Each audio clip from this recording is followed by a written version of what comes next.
break. The Texas State School Safety Center conducted at least 12 intruder detection audits in the Austin ISD. And we've learned one school failed to meet all standards during that inspection. Nabil Ramadna joins us live from AISD headquarters with a closer look at that audit.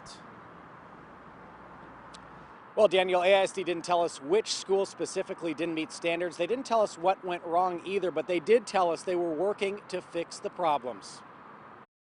In the beginning, I was really unsure and kind of scared to even send them back to school. Ask Tabitha Perez about security at her kid's school now, and she'll tell you. It's been really good. I come and check periodically on my lunch breaks just to make sure everything's locked when I can. And so far, they've been pretty good about it. And she's not the only one checking doors. Following the Uvalde school shooting in May, Governor Greg Abbott ordered the Texas School Safety Center to conduct inspections to make sure campuses are safe. It's a good thing for the schools because everyone wants schools to be a safe place. AISD had 12 schools audited so far. One of the schools, which they didn't identify, failed to meet standards. So what's happening to the school now? We fixed the problem. That's what's great about this is it's not punitive. We don't get a grade. No one's trying to shame anything. We're just trying to find and fix problems. While the school's issues were not released, the Board of Trustees was scheduled to discuss the matter further behind closed doors. They're going to find out if there is a lesson to learn or if it was an isolated, unrepeatable mistake, and want to make sure if we can tighten up our training, tighten up our accountability, and use this to improve. Some of the areas the safety audit covers: is the campus secure? Are teachers prepared? Facility lighting and camera coverage? How classrooms and storage areas are secured? The state inspector, whoever it is, calls the principal ahead of time, so it's not a surprise because we don't want strangers on campus trying to break in. And they test some doors and they report back. For Perez, it's an extra step to make sure her kids are safe. That makes me feel really safe, actually. Now, the school that failed to meet those standards must now complete corrective action in the next 45 days. We'll stay on top of this and let you know how that school performs when that time comes. Reporting live, Nabil Ramadna, back to you.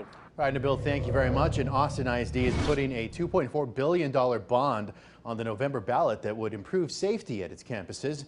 They've set aside money for security improvements, including new school entryways, locks, fencing, and other upgrades. But the bond package will raise homeowners' taxes. The owner of a $500,000 home in AISD will pay about $50 a year more in property taxes. And as we mentioned, the intruder audits were announced after the shooting at Robb Elementary in Uvalde back in May. We learned today the families of 3 children who survived the shooting have filed a federal lawsuit.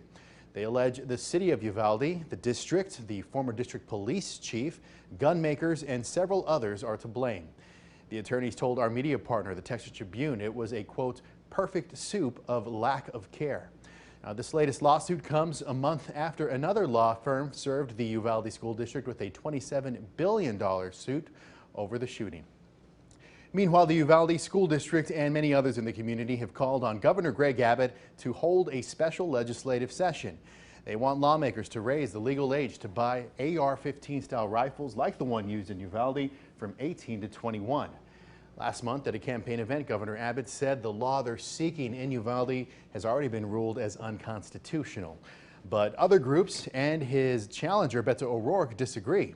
O'Rourke said that if he is elected governor, he would work with lawmakers to raise the minimum age for purchasing an assault-style weapon.